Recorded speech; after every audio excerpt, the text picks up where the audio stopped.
Nung nasabugan ako, grabeng panghihina po ng loob ko noon. Sa tingin ko parang wala na akong pag-asa, parang mamamatay na siguro ako kasi hindi ako makabangon eh. Kasi na, yung dito ko po, parang nawala ng pirsa yung buong katawan ko dahil po sa impact. Kaya sabi ko, parang wala na yata akong pag-asa rito. Yung ugali ko po talaga noon, pag nakakaharap sa mga problema is laging balisa, yung hindi mo alam kung ano yung gagawin, walang peace of mind baga. I feel giving up na gustong-gusto ko na po tapusin yung buhay ko. Yung magko-commit suicide, yung parang ganun. Sunod-sunod yung mga problema na nararanasan. Yung feeling mo na parang walang lunas, wala kang malalapitan. Ako po ay naging suicidal. Pagka may problema po ako noon, kahit maliit man yun o malaki, minsan po sinasaktan ko yung sarili ko at wala po akong ibang makakausap kahit yung mga parents ko po. Kulang na kulang yung support from your family. Parang pabigat na lang din ako sa pamilya ko. Kung mabubuhay man ako nito, tapos ganito lang din naman, mabuti pa, mamatay lang siguro ako. Even spiritual po, yun, kulang na hindi mo malaman-laman kung saan ka huhugot ng lakas. Yung inisip ko lang palagi yung sakit kasi parang lumural na ako noon. Mga kaibigan, ang atin pong napanood ay tungkol po sa mga kababayan natin na kagaya po ng marami ay nakararanas po ng mabibigat na suliranin sa buhay. At ang naging kapansin-pansin po sa naging reaksyon nila, kapatid na Dindo, batay sa ating napanood, ay yung iba po pinanghihinaan ng loob, ang iba po nawawalan naman ng pag-asa. At yung binanggit ng isa na dumaan din sa mga problema ay lagi daw siyang balisa. Opo. Hindi alam ang gagawin, wala siyang peace of mind. At ang nakapag-aalala doon kapatid na Jelly, yung sinabi niya na kapag dumarating yung problema sa buhay niya, gusto na niyang wakasan ng buhay niya. Opo, dahil nga po sa inaakala siguro na wala daw pong malalapitan, oo. walang mapagsasabihan ng pinagdadaanan, Oo. at yung iba po ay sukdulang saktan pa po ang kanilang sarili. Yun nga eh. Kung babasahin po kaya natin sa Biblia, sa mga banal na kasulatan, may sinasabi po kaya ang Biblia tungkol sa ganyang nadarama ng mga tao, bunga po ng matitindi at mabibigat na mga problemang nararanasan sa buhay. Meron, kapatid na Jello at mga kaibigan. At tulad nga po ng inyong mababasa sa inyong screen, ay ganito po ang nakasulat sa awit 31 Gs. Ang buhay ko ay dapat nang magwakas, sapagkat lungkot na lungkot ako. Magwawakas ang buhay ko na lumuluha. Labis akong nalulumbay, na anupat nang hihina na ako. Ang mga buto ko ay mahina na. Pansinin po ninyo yung mga kaibigan ng pahayag ng Biblia. Nadarama ng maraming tao ngayon ang katulad nung binabanggit sa talatang ating binasa. Ang sabi, ang buhay ko ay dapat nang magwakas sapagkat lungkot na ako. O di ba yan nga ang kadalas ay narinig natin doon sa mga taong halos mawala na nga ng pag-asa. At ang sabi pa ng Biblia, labis akong nalulumbay na anupat nang hihina na ako. At dahil po sa tindi ng mga suliraning nararanasan, marami po ang nagdaranas ng yung tinatawag na depresyon. Opo. Alam niyo po ba mga kaibigan, isipin natin to, kapatid na Jello. Ayon po sa World Health Organization, alam niyo po bang nasa 280 million na tao sa buong mundo ang nakararanas nito. At ang pinakamalubhang pagkakamali at kasalanang maaaring magawa ng may depresyon ay yung pagpapakamatay. Yan po ay nakatatawag ng pansin, kapatid na Dindo. Talaga. Maganda po, itanong ulit natin sa Biblia. Ano po kaya ang isang dahilan ng labis na kalungkutan na nadarama po ng ibang tao? Mahalagang yan ay maintindihan at malaman ng lahat. Pakinggan po ninyo mga kaibigan. At dito naman po natin babasahin ang nakasulat doon po sa ating binasa kanina sa awit 31 ang talatay Gs. Ang buhay ko ay unti-unting nauubos sa bawat pagdaing. Ang mga taon ko ay unti-unting napapawi sa mga pagbubuntong hininga. Pinagod ako ng aking mga ligalig. Pinulbos ang aking mga buto. ayon po sa Biblia, ang mga ligalig. Yun ang nagdudulot sa tao ng labis na kalungkutan. Maring dahil po sa pagsubok, ang isa na nga doon yung kahirapan, di ba? Mga kaguluhang nagaganap, idagdag pa po ang pagkakasakit at marami pang iba. Kaya ang nakikita po natin, dumaraing ang maraming tao. Di ba? Katulad nung napanood po natin kanina, may narinig pa nga tayong sinasabi ng iba. Katulad nung binasa po nating nakasulat sa Biblia, pagod na raw po sila sa tindi ng mga kalungkutan na kanilang nararanasan. Maaaring na itatanong po ng iba, kapatid na Dindo, kung ano raw po ang dahilan. Kaya batbat ng kahirapan at ng suliranin ang mundo sa kasalukuyan. Ayan, oo, pakinggan po ninyo. At ganito po ang ating mababasa. Nakasulat po dito po sa Kawikaan, sa 1, sa 27 hanggang 28 at 25. Pakinggan po ninyo mabuti. Matinding ligalig ang darating sa inyo, na tulad ng isang malakas na bagyo. Mga suliranin ay hahampas sa inyo na tulad ng isang malakas na hangin. Ang inyong mga ligalig at kalungkutan ay magiging napakatinding pahirap sa inyo. Kapag ang lahat ng bagay na ito ay nangyari, hihingi ninyo ang aking tulong. Subalit hindi ko kayo tutulungan. Hahanapin ninyo ako, subalit hindi ninyo ako masusumpungan. Tumalikod kayo at hindi pinansin ang lahat ng aking mga payo. Tumanggi kayong tanggapin ang aking mga salita. Ayon po sa Biblia, kaya po dumarating sa mga tao ang napakatinding mga ligalig at kalungkutan na yun nga ang nagpapahirap po sa kanila dahil po sa kanilang pagtalikod at hindi pagpansin sa payo ng ating Panginoon Diyos. Kung ganon, mga kaibigan, ang mga suliranin po at ligalig ay dumarating po sa tao bilang parusa po sa nagawang kasalanan. Tiniyak po ng Diyos na matinding ligalig at mga suliranin ang hahampas sa mga tao na tulad po ng malakas na hangin. Ano pat ito po ay magiging napakatindi anyang pahirap sa kanila. Kung gayon, mga kaibigan, ay hindi na po natin dapat na ipagtaka kung ganyan po ang kalagayan ng buhay sa mundo. Dahil may mga tao na tinalikuran ang Panginoon Diyos maging ang kanyang mga salita. Kaya nga itinakwil at isinumpa sila ng Panginoon Diyos.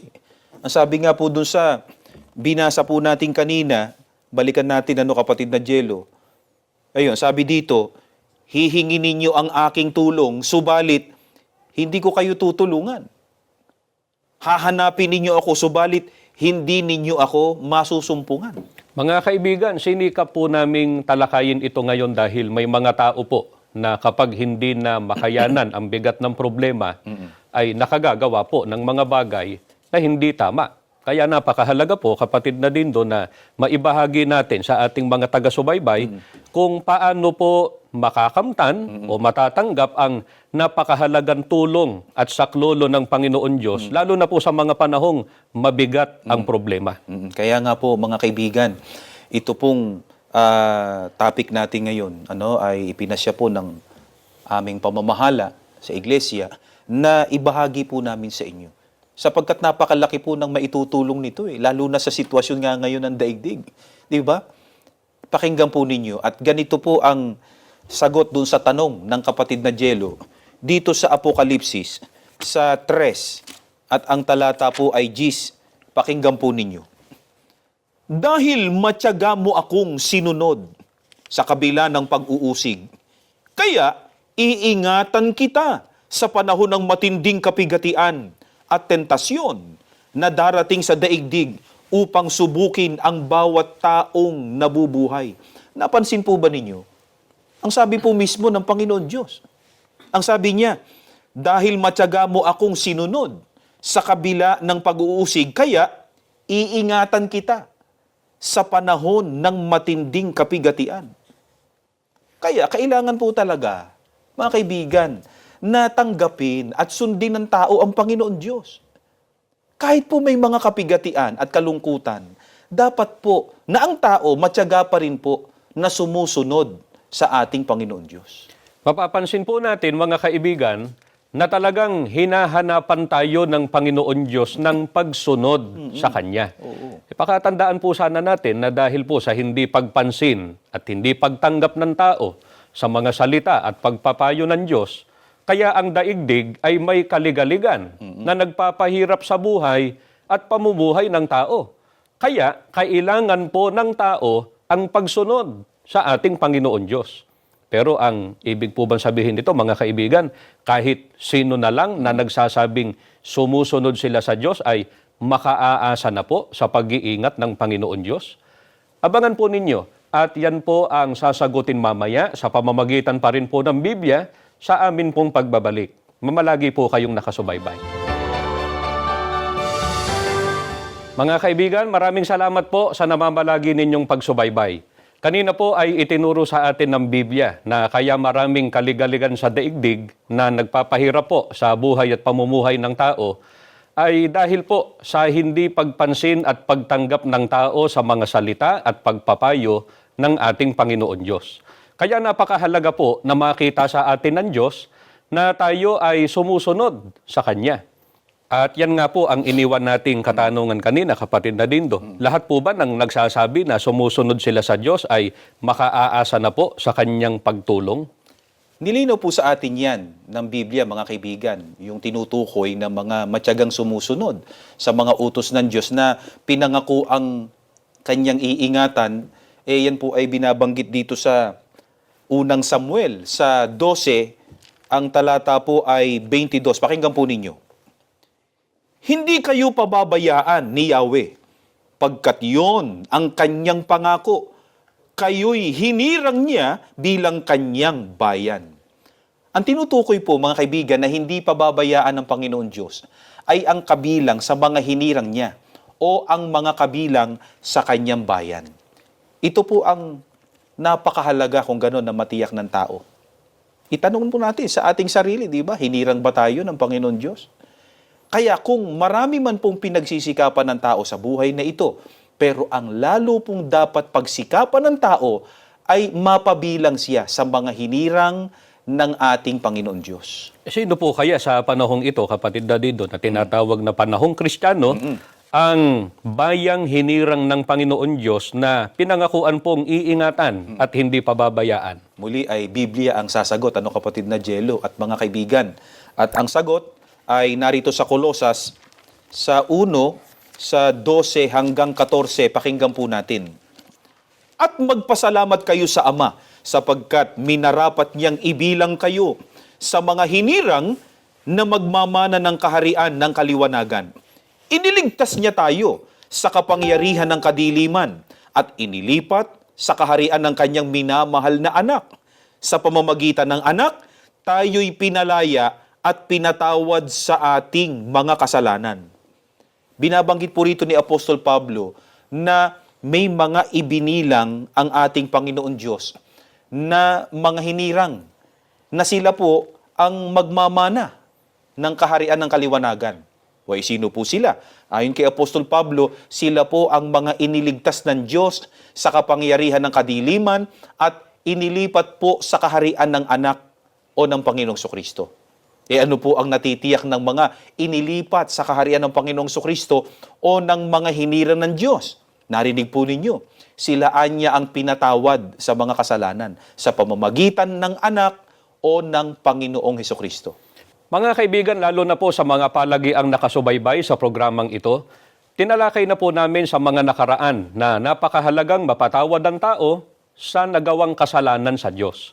Dahil kung hindi po ay pagbabayaran ito ng tao ng kamatayan. Ayon po yan sa Roma 6:23. At ang kamatayang tinutukoy ay ang walang hanggang kaparusahan sa dagat-dagatang apoy. Ayon naman po yan sa Apokalipsis 20:14. Kaya, para po mapabilang sa mga hinirang ng Diyos na sa rin pong pinatutunayan ng Biblia na magmamana ng kaharian, kailangan po muna na iligtas ang tao sa kapangyarihan ng kadiliman o kasamaan na naghahari po sa sanlibutan at ilipat po sa kaharian ng anak dahil po sa pamamagitan ng anak o ng Panginoong Hesukristo, mapalalaya at mapatatawad na po ang tao sa mga nagawa niyang kasalanan. Binanggit po ninyo kanina, kapatid na din, doon po sa talatang inyo pong binasa, na ang kapatawaran ng kasalanan ay sa pamamagitan po ng Panginoong Hesukristo. Ano po ba ginawa ng Panginoong Hesukristo para mapatawad ang tao sa kasalanan? Pakinggan po ninyo at ganito ang sagot. Nakasulat po dito sa Efeso, sa 1, ang talata po ay 7. Na sa Kanya'y mayroon tayo ng ating katubusan sa pamamagitan ng Kanyang dugo, nakapatawaran ng ating mga kasalanan ayon sa mga kayamanan ng Kanyang biyaya. Ayon po kay Apostol Pablo, ang mga napatawad ay ang mga natubos. Natubos po ng dugo ng ating Panginoong Hesukristo. Ito po ang dahilan kaya maliligtas ang mga taong inilipat sa kaharian ng anak o ng Panginoong Hesukristo. Kasi natubos na po sila ng dugo ng Panginoong Hesukristo, kaya napatawad na po sila sa kanilang mga kasalanan. Ano po ang tinubos ng ating Panginoong Hesukristo at ano po ang ipinangtubos niya sa kanila? Pakinggan po ninyo, Biblia po muli ang ating babasahin. Nakasulat po dito sa Gawa, sa 20, ang talata po ay 28. Ganito nakasulat. Ingatan ninyo kung gayon ang inyong sarili at ang buong kawan.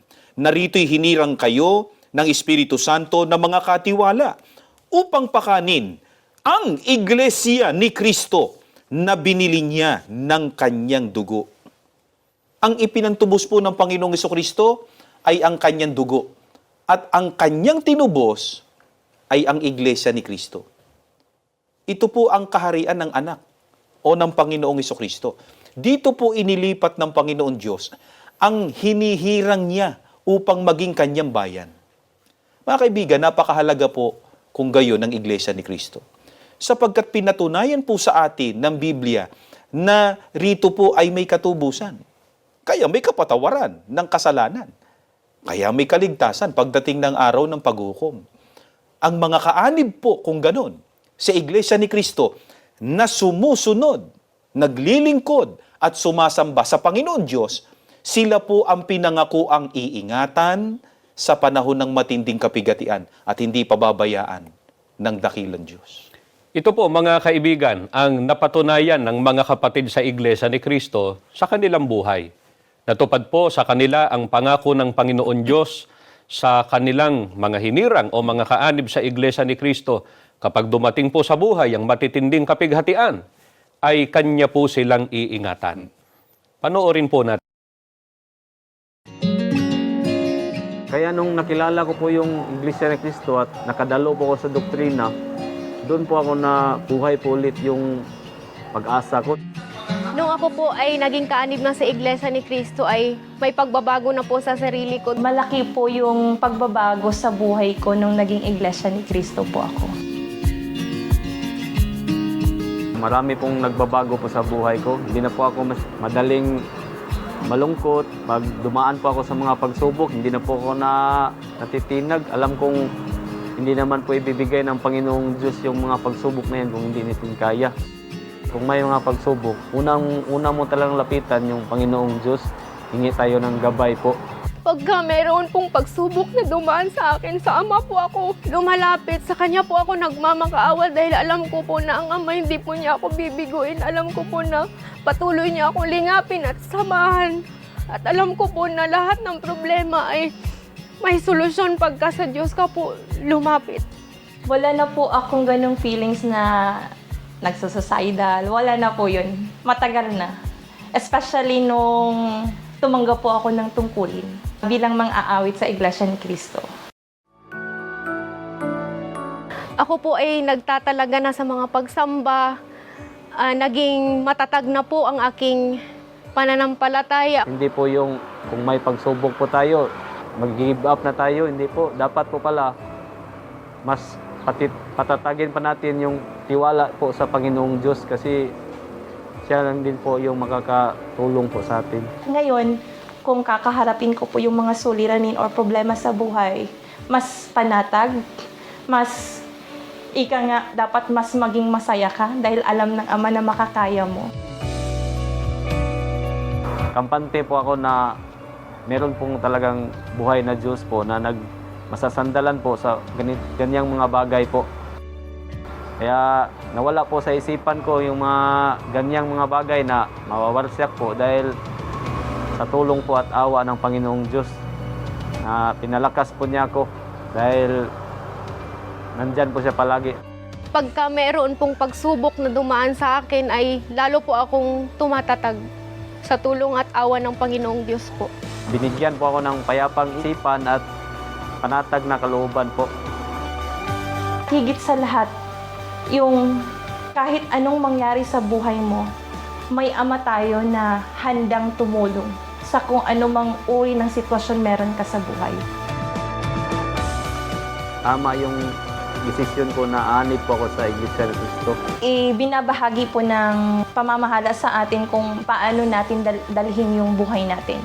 Na sa iglesia, laging pinapaala na ilagak natin yung buhay natin sa magagawa ng Ama para sa atin.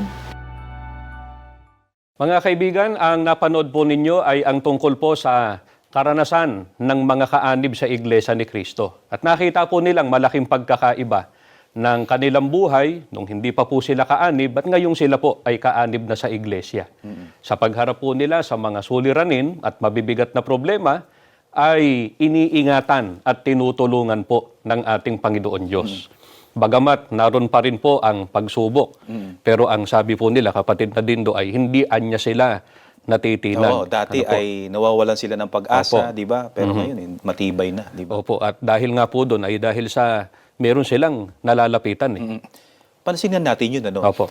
Nung hindi pa nila nauunawaan yung katotohanan tungkol sa iglesia, yung tungkol sa tunay na Diyos, sabi, wala silang Nalalapitan. yun ang Opo. akala nila, di ba? Pero ngayon, naintindihan na nila. At Opo. kaya sinabi nila, may malalapitan na sila. Yun ang ating Panginoon Diyos. Opo. Kaya, lahat ng mga suliranin na dumarating sa kanilang buhay, sumasampalataya na sila na ang lahat ng yun ay may solusyon. Kaya nawala na rin yung nararamdaman nila o feeling nila kapag may mga problema, yung isipang laging suicidal sila. Opo. Wala na yun, di ba? Opo, at yung mga pagsubok o mga hirap na pinagdadaanan po, kung noon yun ay nagpapabigat ng buhay nila, ngayon nagpapatatag pa po. Yung pa nagpapatatag. oo. Opo. At malaki po ang naitutulong ng mga aral ng Diyos na laging ipinapayo at itinuturo ng pamamahala sa loob ng iglesia na ang isa nga po sa mga laging itinuturo sa atin yung maglagak po ng pag-asa at pagtitiwala, pananampalataya sa magagawa po ng Diyos. At napansin natin, natuto sila ng pagsunod. Opo. O di ba yun nga yung naging problema nung ilan, di ba? Sa mga nandito sa mundo, di ba? Kaya nagalit ang Diyos dahil hindi pinapansin, hindi pinahalagahan ang mga utos ng Diyos.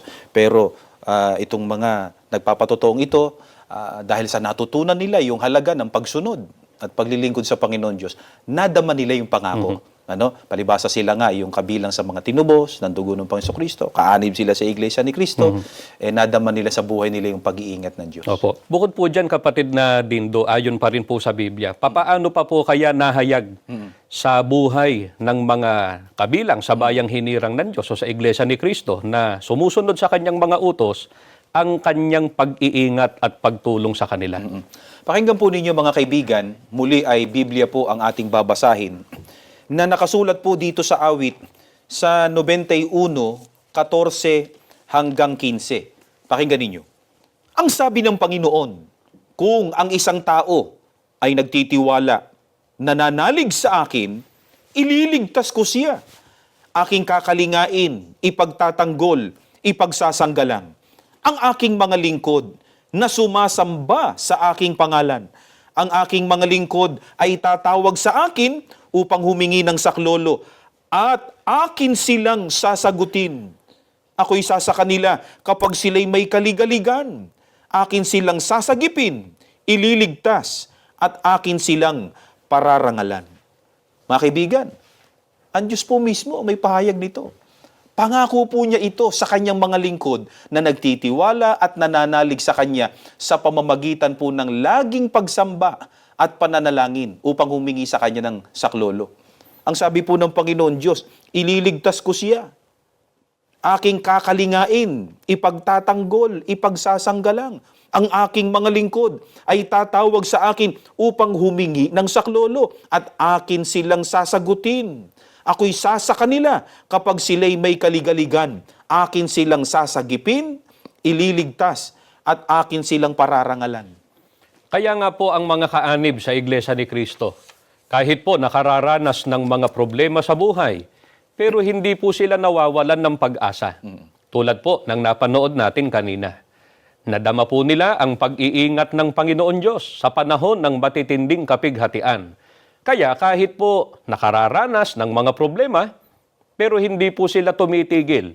Hindi rin po sila nagsasawa sa pagsunod at paglilingkod sa ating Panginoon Diyos. Mga kaibigan, ganito po, ipadarama ng Panginoon Diyos ang kanyang pagmamahal sa kanyang mga hinirang, lalo na po sa panahong ito ng matitinding kapighatian. Sana po, ito po ang madama at maranasan nating lahat. Sa paraang magkasama-sama na po tayo sa Iglesia ni Cristo upang sama-sama din po nating tanggapin ang ipinangako ng Diyos na pagtulong at pag-iingat, lalo na po sa panahon ng matitinding suliranin.